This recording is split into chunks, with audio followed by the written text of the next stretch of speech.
the studio door that unlocked to my voice. The night his open answered me first.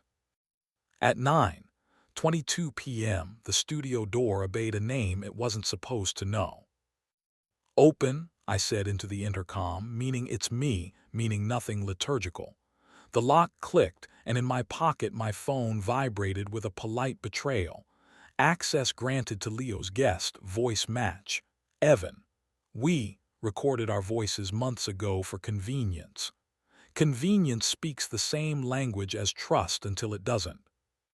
Leo had left at 8 in the jacket that flatters him even when mirrors start evangelizing. Wrap toast, he said, 2 words that make celebration sound audited. Then notes with Mark. Don't wait. Mark handles sound. He carries microphones like small animals with delicate tempers and listens like air that has been promoted. The cinnamon thing in the oven had been practicing mercy since 7. The apartment light climbed the wall in obedient squares and refused to narrate me. 17C smells like cables and clean ambition. On the wall, a smart panel glowed its cheerful confession. Session. INT 20. 0022 00 users. Leo plus Mark. Under it, the timeline of the last 2 hours looked like a heart monitor that couldn't decide which chest it belonged to. I stood in the corridor for a count of 10, the way you count when you're deciding between story and dignity. The corridor chose story. I pushed the door. Mark stood at the console, hands hovering over the faders like a prayer performed by someone who doesn't believe in it but respects the architecture. He turned with that exact unflappable attention sound people cultivate when artists arrive in inconvenient moods. Leo was by the vocal booth, jacket off, shirt open 1 notch beyond daylight, mouth rehearsing sincerity. Evan, he said, my name with the softness of a receipt. Your door thinks I'm part of you, I said, because humor is the leash I use to keep panic from bolting. I held up the phone. The access log did its tidy little crime. Voice match. Evan, host. Leo, guest, approved. The screen was proof that nouns can betray you with verbs. Mark didn't apologize. He did the competent thing. He touched a button and let the last take sit in silence, then lifted his hands away from the desk like the scene belonged to furniture. I can give you to the room, he said, voice steady, not theatrical. He looked at the ceiling camera, then at me, then at the exit. There's the fire stair. Not here, Leo said, eyes flicking to the black glass dome pretending to be everyone's friend. He tipped his head toward the loading dock door, a rectangle of night air where metal learns to exhale. There's air. We stepped outside into a square of city that remembered how to be honest. The alley wore its neon politely. A dumpster put its back to us as if embarrassed. The wind tried my collar and decided to keep it. Leo leaned on the rail with the exact fatigue of a man who wants to choose correctly and suspects he already didn't. I lied when I left, he said. He doesn't waste adjectives when he intends to be correct. Rap happened. People used their best grammar on goodbye. I told myself I wanted 30 minutes where being interesting didn't have to pass inspection. Mark asked a question. Silence agreed with it. I mistook both for permission. Are you sleeping with him? The question is a cliff. There isn't a scenic route. You count to 1 and use your mouth like it earns its keep. Not yet, he said, clean, immediate. Then lower, the honesty that knows exactly which muscle wants to bruise. I brought my mouth.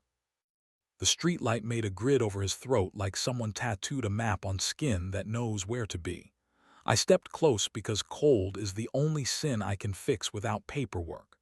I lifted 2 fingers to the soft place inside his wrist where men keep their apologies and felt his pulse write my name there without permission. His eyes closed like doors designed to expect hands. At the small of his back, where his body keeps its best arguments, heat had already paid admission. My hand remembered the route. You like wanting that proves something kindness can't, I said. I didn't make it cruel. Cruelty is lazy precision. You treat intimacy like a sport and honesty like off-season training. You like to coach, he said, mouth trying on a better room, failing politely but not disastrously. Which is unfair and also why we still have furniture. What do you want? I asked. Right now, not the apology you drafted for daylight. He stepped into the inch that becomes a lie if you respect it too long. Heat moved through cotton like a fact that doesn't call a vote. He spoke close enough that punctuation found my lower lip. I want to go home, he said. I want you to want me where our towels remember us and desire doesn't need a fader. We didn't kiss where a camera could practice jurisprudence. I put my thumb at the hinge of his jaw, the place truth keeps a spare key, and let the night not take notes. Behind us, the studio hummed like a refrigerator keeping other people's plans alive. Back in the room, Mark had done absence properly. The monitors slept like obedient stars. A paper cup with his name on it leaned beside the console, as if even hydrating had the decency to be temporary. Leo stared at the booth glass as if transparency was a debt. We didn't, he began. Don't budget the air, I said. Finish sentences at home. We walked through a city that did not narrate us. I respected it for that. At the apartment, the cinnamon had kept faith beyond the call of sugar. We ate it at the counter with our fingers because forks would have lied. He leaned against the drawer that sticks, the posture that means he is willing to be moved and wants me to be precise about where. I slid my palm under his shirt and found heat like an address that still prints both our names on the mail. He tipped into me, gratitude making him heavy and exact. We were careful in bed, not the kind of careful that kills heat, the kind that knows where to fold it so the room won't have to testify. He knows where to place his hand on my ribs so the rest of me turns without issuing a press release. I know where his shoulder hides when it runs out of brave, and how to coax it into telling the truth with weight and breath, and a mouth that has stopped trying to rescue him and still wants him. I won't draw you a choreography. I'll tell you the room remembered to breathe, and morning forgave us because it had other work. We slept like people who are not finished. Light shouldered the blinds with the confidence of a suggestion. He made coffee the way he does when he wants me to listen. The access log sat between us on the table like a witness who didn't understand jurisdiction. Voice match, Evan. Guest, approved. Host, Leo. He started with small truths because small truths keep larger ones upright. I like the way Mark listens, he said.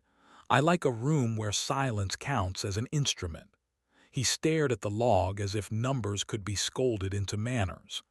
He told me I was saying the sentence in the wrong room. He said, "Your voice matches there. Use it there." "Do you want to be here?" I asked. The verb belonged to the present and I wanted it in first person. "Yes," he said. "To be boring with you on purpose. To be interesting with you too, but in the way that earns sleep." We made boring plans because boring is how lives stay expensive for the right reasons. We removed my voice from his studio access and left the door to our house smarter than the door to his work.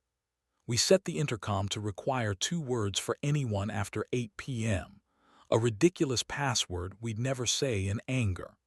We wrote a rule on the back of a takeout menu and taped it inside a cabinet. If one of us wants 30 minutes from someone else, call it a craving, not a crisis. Walk it by the river. Spend it on pastry mean enough to bully your mouth away from metaphors. It isn't romantic. It's maintenance. It's oil for the hinge that keeps the door from learning to shout. 2 afternoons later, I saw Mark under the awning of a cafe that smells like ambition and lemon, the city's favorite lie. He gave me the nod men use when they've chosen to be furniture on purpose. He didn't apologize and I didn't deputize. We stood by a poster promising to rescue strangers in 98 minutes. "I'm not hopping for a medal," he said without preface. He kissed me once. I told him he was saying the sentence in the wrong room. I like my bed for sleeping and his mornings for belonging to you. "You could have said nothing," I said. "You could have decorated the worst," he answered. "This is cheaper for both of us." He looked at the sidewalk as if he were checking for hiss in real time. "You don't need my testimony, but if it steadies you, nothing worth deleting happened."